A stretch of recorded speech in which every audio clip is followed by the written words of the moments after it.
Nama saya Igridi Aldi Irawan dari kelas A dengan nomor induk mahasiswa 2401010682. Baik, yang pertama adalah unsur-unsur perusahaan.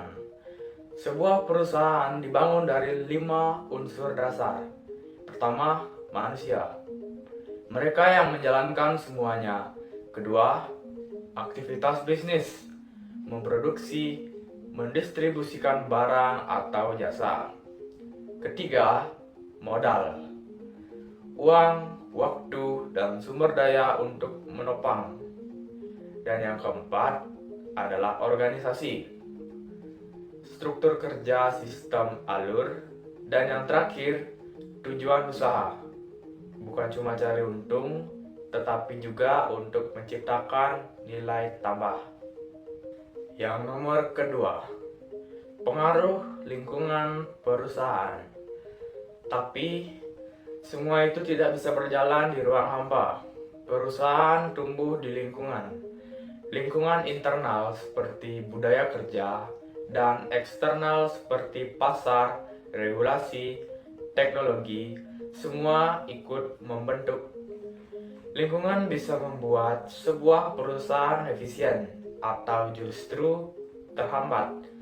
Ia bukan penonton, tapi bagian dari cerita yang mempunyai nilai yang dihasilkan. Yang nomor ketiga adalah perbedaan PT dan CV. Lalu bagaimana sebuah perusahaan dibentuk secara hukum? Ada PT, yaitu perseroan terbatas, sebuah badan hukum. Pemiliknya adalah para pemegang saham. Apa tanggung jawab mereka?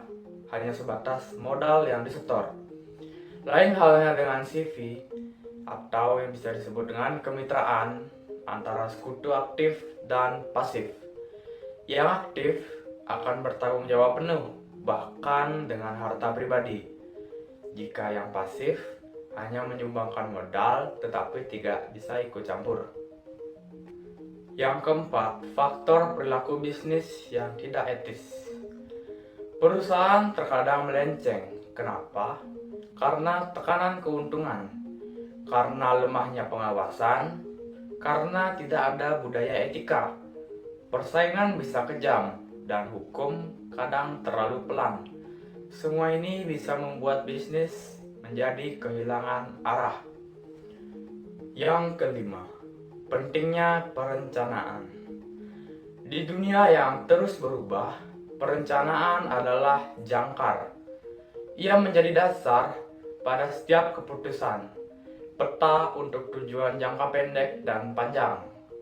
Dengan perencanaan, risiko dikelola dan sumber daya tidak dibuang sia-sia. Tanpa rencana, perusahaan seperti kapal tanpa kompas. Yang keenam, CSR dan kewajiban perusahaan. Perusahaan tidak hanya hidup untuk dirinya. CSR atau yang biasa disebut dengan Corporate Social Responsibility adalah bentuk tanggung jawabnya pada lingkungan dan masyarakat. Idealnya, semua perusahaan menjalankan ini, bukan hanya untuk membantu, tapi juga untuk membangun citra dan kepercayaan. Nomor 7, contoh program CSR. Unilever punya contoh baik, program Green Energy. Mereka bukan cuma slogan, mereka mengurangi emisi, beralih ke energi terbarukan. Hasilnya, citra yang lebih kuat, kepercayaan yang lebih besar, dan loyalitas dari konsumen.